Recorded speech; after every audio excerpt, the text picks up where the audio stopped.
Welcome, everyone, to English Bloom, the podcast where we help advanced English learners like you flourish with real, vibrant language. I'm Alex, your optimistic guide through the wilds of words. And I'm Sarah, here to keep things grounded while we dive into idiomatic treasures. Today's episode, Build Your Vocabulary, exciting English words through real-life adventures. Oh, Sarah, let's kick things off with a bang. Start dramatically. Picture this. I'm backpacking in the Himalayas, right? The trail's treacherous, my boots are falling apart, and suddenly a storm hits. I had to bite the bullet and push on, even though every step felt like torture. For our listeners tuning in to refine their fluency, bite the bullet means to endure something painful or unpleasant without complaining. Ever had an adventure like that make you grate your teeth? Grate your teeth, another great one, Alex, implying clenching in determination or frustration. Absolutely, but mine was less epic. Stuck in a Tokyo subway during rush hour, sardine packed, and my phone dies. I had to wing it to find my hotel. Improvise without a plan. Intriguing how adventures force us to level up our language, huh? Exactly. And hey, how have you been this week, Sarah? Any mini adventures in your world? Well, I've been buried under deadlines, overwhelmed with work, but I squeezed in a hike. Felt rejuvenating. You? Swamped too, but optimistic as ever. Read this fascinating book on etymology, word origins for our learners, that sparked today's chat. All right, folks, if you're an advanced learner pondering how to weave idioms into your daily banter, stick around. We'll explore real-life tales packed with phrasal verbs, collocations, and more, all while keeping it witty and reflective. Shifting gears to our first adventure beat, travel mishaps. These are gold mines for vocabulary, Alex. Think about it. Setting off on a journey often means running into unexpected hurdles. Last summer, I planned a road trip across Europe, but my car broke down in the middle of nowhere. I had to call a tow truck and shell out a fortune, pay a lot reluctantly. Oof, that sounds frustrating. Shell out is spot on there, Sarah. It evokes cracking open a shellfish to get the money inside, but really means spending unwillingly. What if instead of breaking down, you stumbled upon a hidden gem? Like, I once veered off the beaten path in Morocco, deviated from the usual route, and discovered this bustling souk teeming with spices. The aromas were intoxicating, and I haggled my way to some steals. Haggling, negotiating prices down, often playfully aggressive. Love that. But on the other hand, veering off can backfire. Remember when we talked about that friend who got lost in the Amazon? He had to rough it out for days, endure primitive conditions.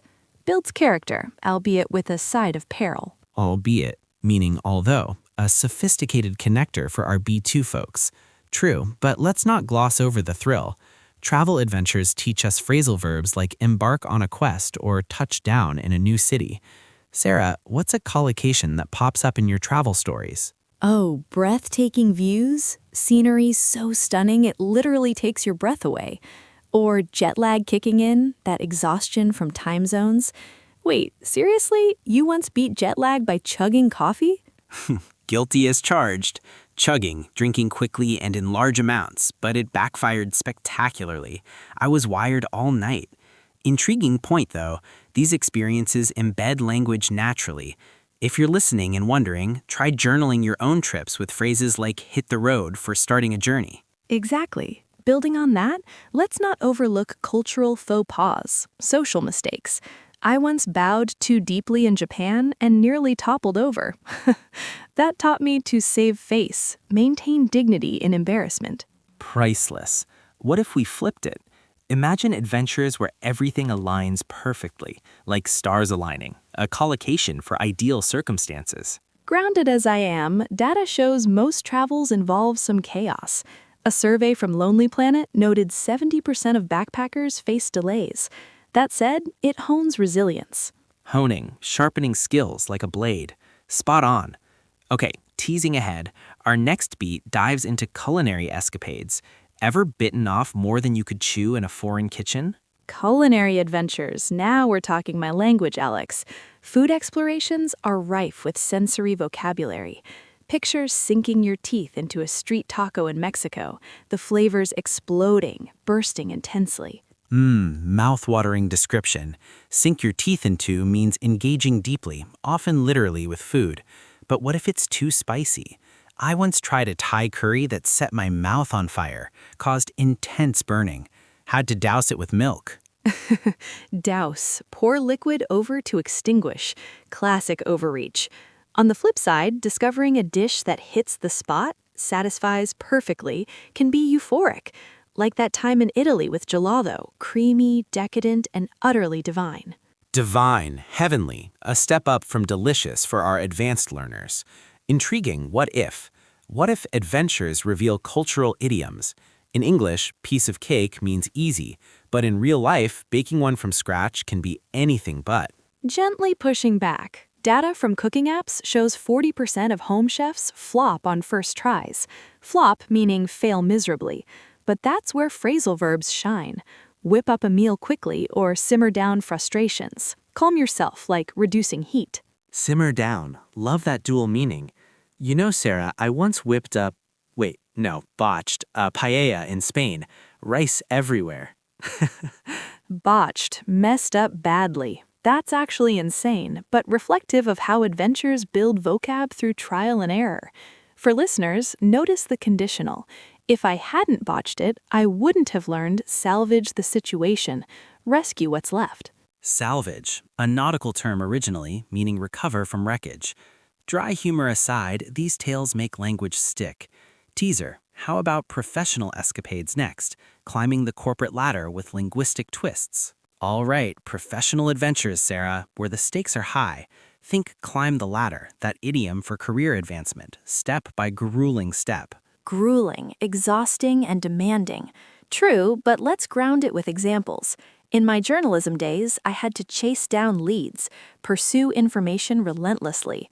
Once, a source clammed up mid-conversation, suddenly stopped talking like a clam shutting in. Clammed up, vivid. What if you turned the tables, imagined flipping the script on a tough boss? Flipping the script, reversing the situation. Intriguing, but data from LinkedIn surveys shows 60% of professionals face burnout. That's when you might throw in the towel, give up from boxing. Or pivot, change direction strategically.